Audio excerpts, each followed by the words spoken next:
The book of Psalms, chapter 45, verse 4. And in thy majesty ride prosperously because of truth and meekness and righteousness, and thy right hand shall teach thee terrible things. So I do get that question a lot. What does that mean? Thy right hand shall teach thee terrible things. It sounds like someone may be suggesting sin to somebody else, right? But the terrible things here is more like El Shaddai, terrible things, meaning the God of terror.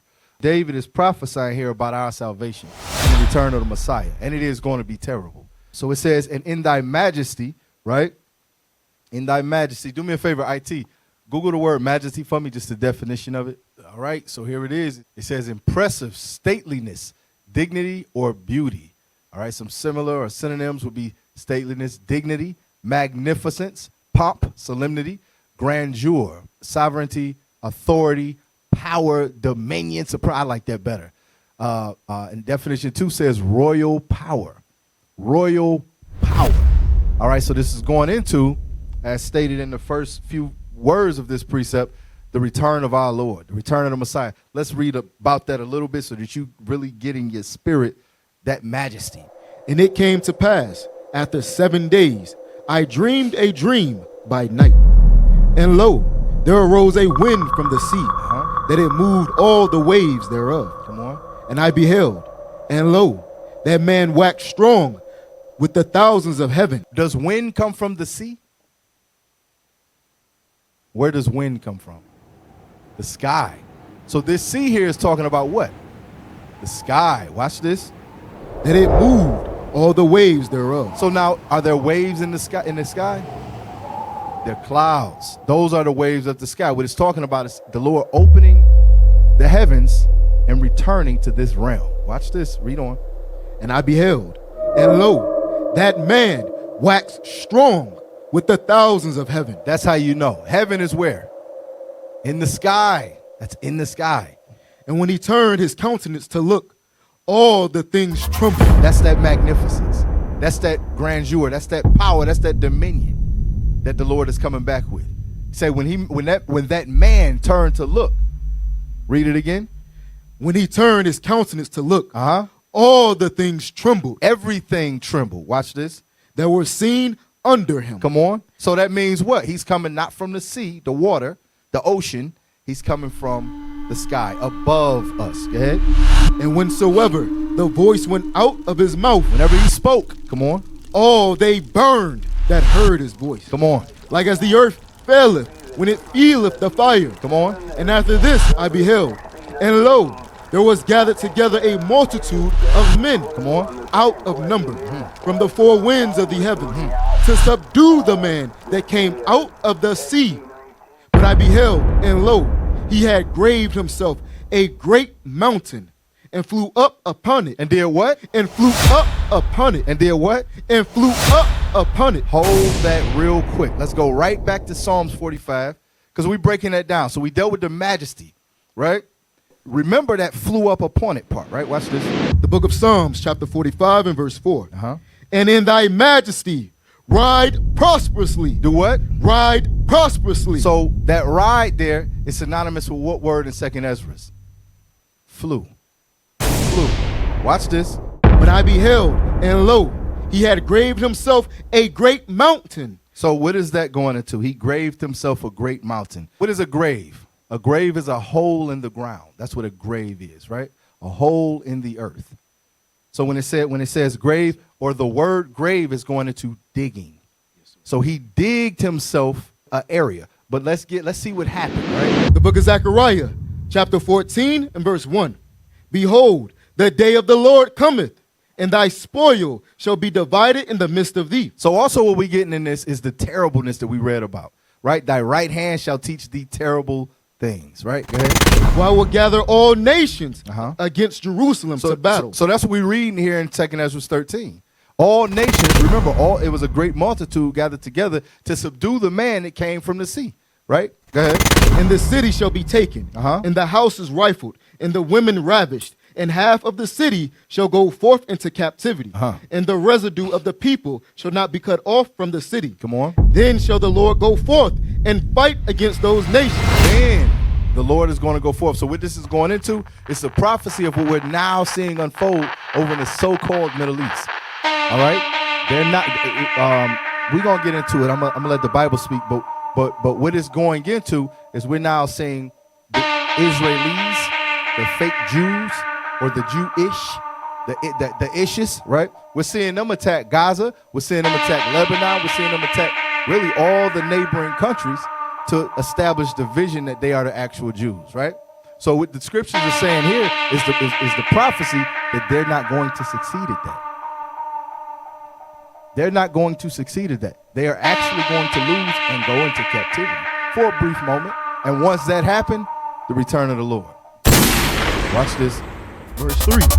Then shall the Lord go forth and fight against those nations. Then, once those things happen, then the Lord is going to go forth and fight against those nations that subdued Israelis, the Jewish, the ones killing all the Arabs in Palestine right now, and in Assyria right now, and in Lebanon right. Yeah, the nations, the Arabic nations, along with the Iranian nations, are going to subdue the Israelis. It's going to happen, right? For a moment, go ahead. As when he fought in the day of battle. And that's when the Lord's going to come back and destroy those nations. Go ahead. Verse 4. And his feet shall stand in that day upon the Mount of Olives. So it says, his feet, the Lord's feet, shall stand in that day upon the Mount of Olives. Read on. Which is before Jerusalem, on the east. Come on. And the Mount of Olives. Watch this. And the Mount of Olives, read. Shall cleave in the midst thereof. Shall cleave in the midst thereof. That's going into that word that we read, grave. He graved himself out a great mountain. Watch this, read. Toward the east. Come on. And toward the west. So that's talking about what? The mountain is going to split. There's going to be a valley made out of that mountain. Part of it is going to be in the east. Part of it is going to be in the west. This is that terribleness that we're reading about. This is that magnificence that we're reading about in the book of Psalms 45. Watch this. Read on. And there shall be a very great valley. Now it's that mountain is what? A very great valley. Now that great mountain has become a valley. So what is that? Y'all ever seen the superhero landing? Yeah, he comes up. My man know what I'm talking about. ITC, you can find it. But it's going to be Christ's going to do the real superhero landing. That mountain, the Mount of Olives. If you Google the Mount of Olives too. Let's see the Mount of Olives. This is going to become the Valley of Olives when the Lord returns. That's what we're reading about right here. Again, we're just establishing that majesty, that magnificence, that power and dominion that we read about in Psalms 45. The book of 2nd Ezra, chapter 13, verse 6. But I beheld, and lo, he had graved himself a great mountain and flew up upon it. Come on. But I would have seen the region or place whereout the hill was graven, and I could not. So it says, I would have seen the place whereout the hill was graven, but I could not. Now, is Ezra from the land of Jerusalem? Yes, he is. So why couldn't he identify this region? He like, yo, what's that? The entire landscape is now different. You're able see. So how are you able to distinguish landmarks? So the Mount of Olives, even to this day, is a landmark to where you know, east or the south or the west or north. That's how you know. So these are major landmarks. So he can't identify the land because the Lord then destroyed it as we know it. Just to be plain about what we're reading here. All right, go ahead. Verse 8. And after this I beheld, and lo, all they which were gathered together to subdue him were sore afraid. And yet durst fight. Like it says in Revelations, I forget how it go, but it says that they will not repent of all their evils. And let's talk. It's going to be some Negroes there too. Yeah, it's going to be some Negroes. All right, but the Lord returned to destroy all wickedness. And the father of wickedness is who? Incarnate. He's the white man on this earth. All right, mainly the Amalekites over there, and Babylon. Right, that's little Babylon. Go ahead. Verse 9. And lo, as he saw the violence of the multitude that came, he neither lifted up his hand. Come on. Nor held sword. Come on now. Listen. Now we get into the royal power He say he neither lifted up his, what it say? Read that again. He neither lifted up his hand, He didn't lift his hand. Come on. nor held sword, He didn't have no weapon. Come on. nor any instrument of war. Read. But only I saw that he sent out of his mouth as it had been a blast of fire. Come on. And out of his lips a flaming breath. Read. And out of his tongue he cast out sparks and tempests. Watch this.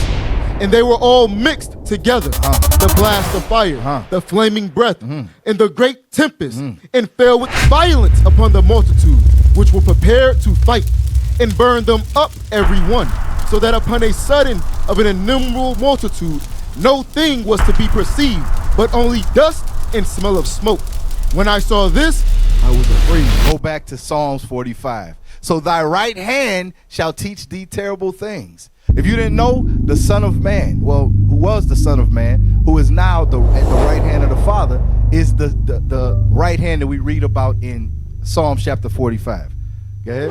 The book of Psalms, chapter 45 and verse 4. Read. And in thy majesty ride prosperously because of truth and meekness Read. and righteousness. And thy right hand shall teach thee terrible things. What is a nation?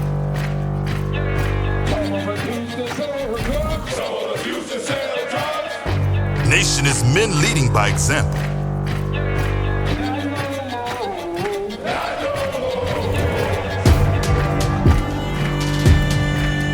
Nation is family.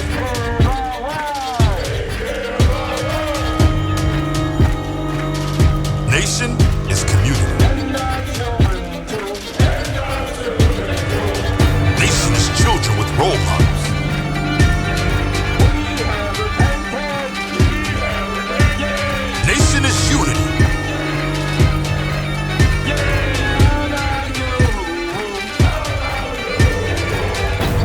Nation is you. And